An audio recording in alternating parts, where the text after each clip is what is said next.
Natalie here for Cherry on Top today, and we are kicking off the new year with a new monthly thing for the design team. We're going to do YouTube hops this year. So today we're all using the same sketch, which happens to be the page map sketch in the Cherry group for the week. And so typically you can participate in the challenge and win Cherry points to be put towards merchandise. But if you also hop along with us, you can also be entered to win a $10 gift card to the store. So that's awesome. So I'm going to follow that sketch pretty closely.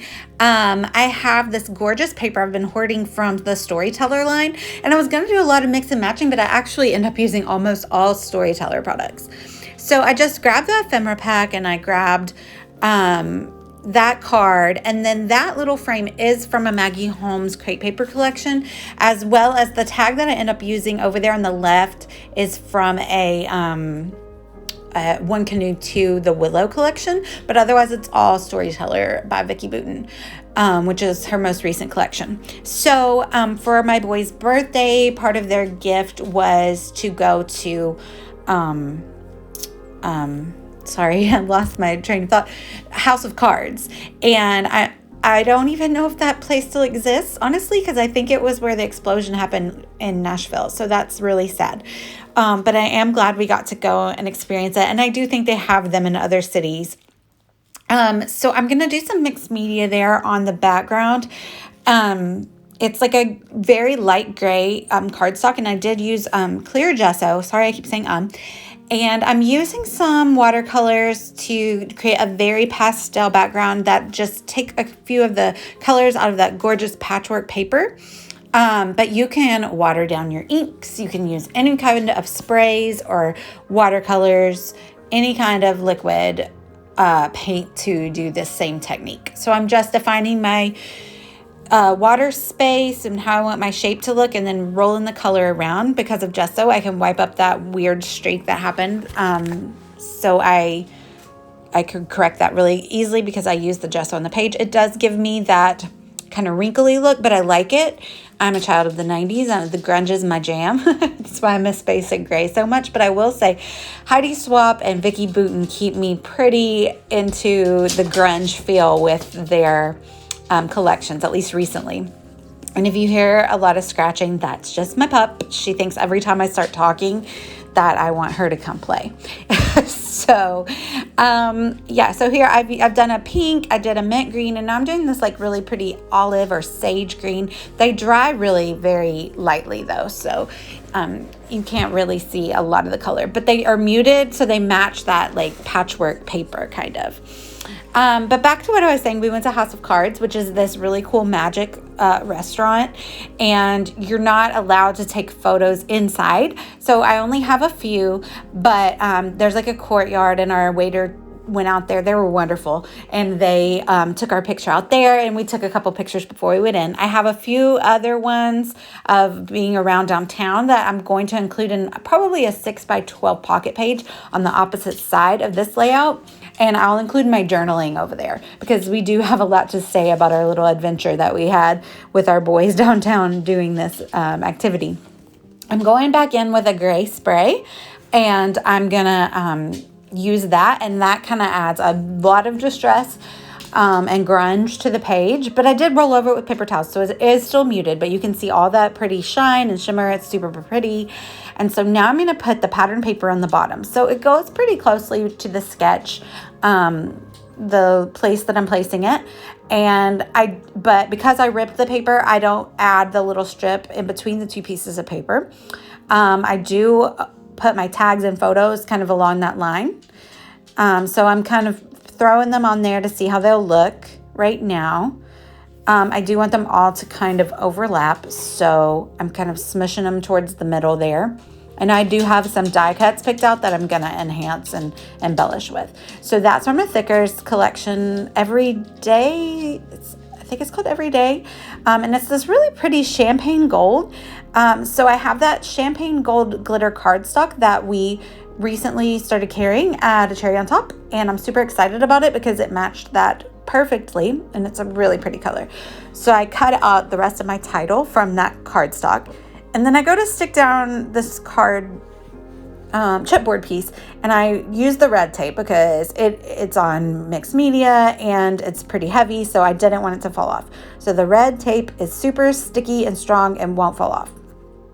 So now that's how I want it to look.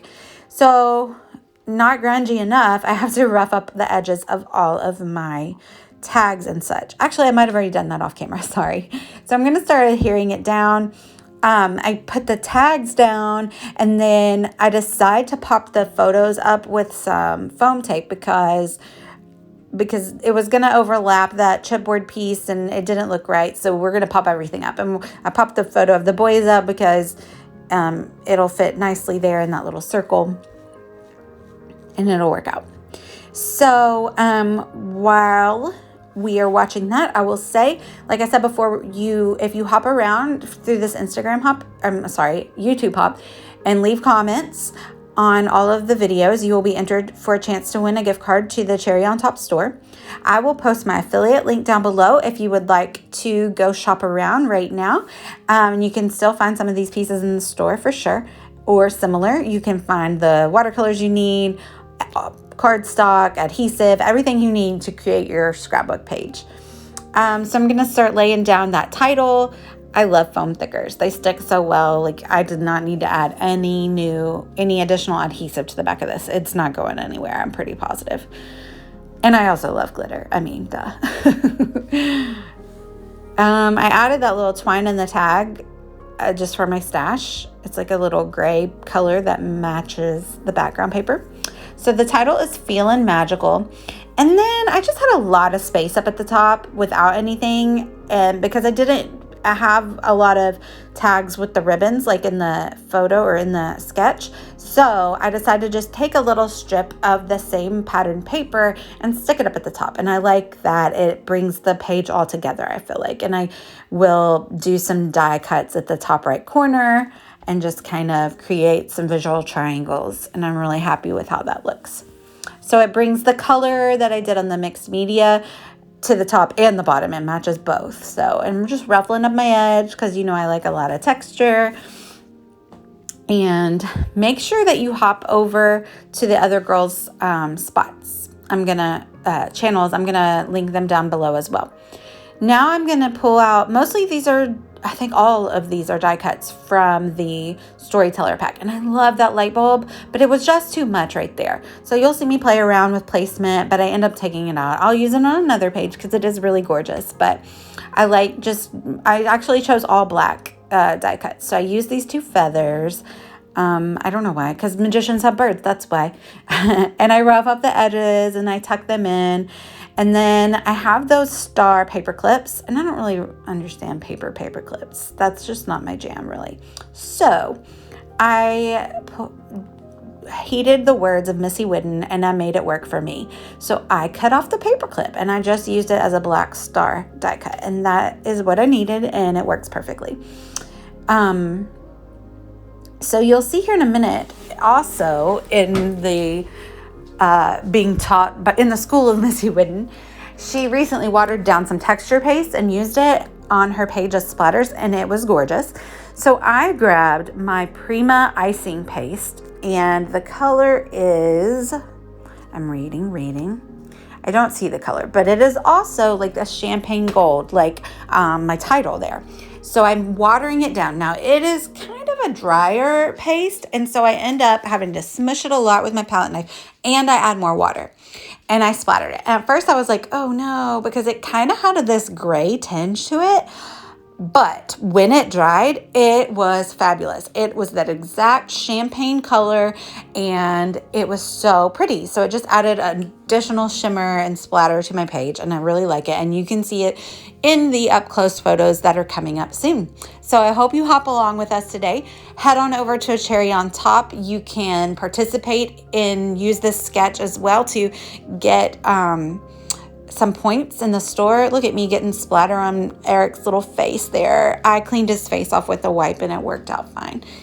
Oh, I'm sorry, your cute little face, husband. But there we have it. That's it. So check out the links down below, and thank you for watching. I'd love for you to subscribe.